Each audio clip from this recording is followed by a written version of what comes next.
Jamendo.com. Jamendo.com. Conseil numéro 1, je ne m'y prends pas au dernier moment.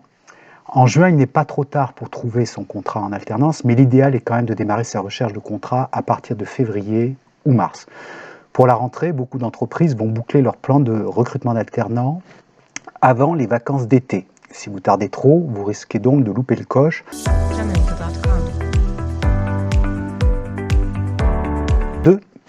Je m'informe, je me renseigne, je mène l'enquête.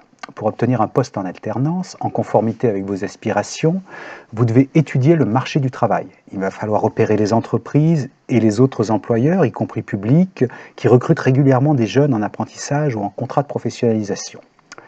Pour certains métiers liés à un secteur d'activité, ça va être simple. Vous voulez devenir boulanger, il vous faudra taper à la porte des boulangeries proches de chez vous ou de votre centre de formation pour préparer votre CAP ou votre bac pro en apprentissage. Pour d'autres postes plus transverses, préparer par exemple un master en ressources humaines en apprentissage, le choix des employeurs est très vaste. Fonction publique, l'automobile, la banque, le tourisme. Vous allez devoir définir l'univers professionnel qui vous fait le plus rêver, ou peut-être faire le choix de la raison, c'est-à-dire effectuer votre apprentissage dans un secteur qui recrute davantage d'apprentis en ce moment, plutôt que dans un secteur qui vous plaît, mais qui peine à redémarrer après la crise sanitaire et qui recrute au compte-gouttes ou prend très peu d'apprentis. Jamendo.com. Conseil numéro 3, j'élargis ma recherche. L'été approche, vous n'avez pas encore trouvé de contrat, ou bien la conjoncture économique est encore difficile dans les secteurs où vous aimeriez postuler, les offres sont moins nombreuses, pensez à élargir votre recherche de contrat d'apprentissage ou de professionnalisation à d'autres secteurs d'activité, à d'autres types d'entreprises. Le conseil vaut d'ailleurs pour toute recherche d'emploi. Pensez en particulier aux PME, les petites et moyennes entreprises. Les jeunes qui préparent un diplôme de l'enseignement supérieur, notamment, oublient dans leur radar les petites et moyennes entreprises et privilégient les grandes entreprises qui sont connues et réputées prestigieuses. Pourtant, ce sont les PME qui créent le plus de postes chaque année, y compris en apprentissage. Et songez qu'on peut faire de très grandes carrières dans les petites boîtes. Jamendo.com.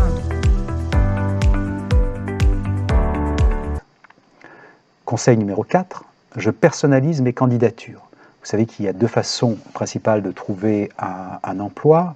Vous allez candidater en répondant à des offres ou bien en rédigeant des candidatures spontanées. L'important dans tous les cas est de personnaliser votre CV et surtout votre email ou votre lettre de motivation auprès de chaque employeur. Pensez enfin à vous déplacer physiquement. Ne restez pas derrière les écrans. Le monde du travail se déconfine. Allez à la rencontre physique des entreprises, des employeurs, des fédérations professionnelles, des salariés en poste, des amis qui peuvent vous recommander. Rencontrez un maximum de personnes qui peuvent vous donner des pistes et vous permettre là encore d'élargir votre recherche vers des employeurs potentiels auxquels vous n'auriez peut-être pas spontanément songé. Jamendo.com. Conseil numéro 5, j'accepte de me faire aider. Vous l'avez compris, il vous faut absolument éviter d'inonder les entreprises avec des candidatures standards. Ciblez les entreprises qui peuvent être intéressées par votre profil. Lisez bien les offres d'emploi pour repérer les besoins de l'entreprise et rédigez une candidature personnalisée qui réponde à ces besoins exprimés par l'entreprise. Envoyez vos candidatures au service des ressources humaines, mais aussi au chef de service du service auquel vous voulez postuler. Et envoyez vos CV et lettres de motivation à une personne plutôt qu'à un service. Vous pouvez trouver les noms en passant un coup de fil à l'entreprise ou en regardant sur son site internet. Enfin, sachez que la recherche d'un emploi en apprentissage ou pas, ou d'un emploi tout court, exige de maîtriser de nombreuses techniques de recherche d'emploi.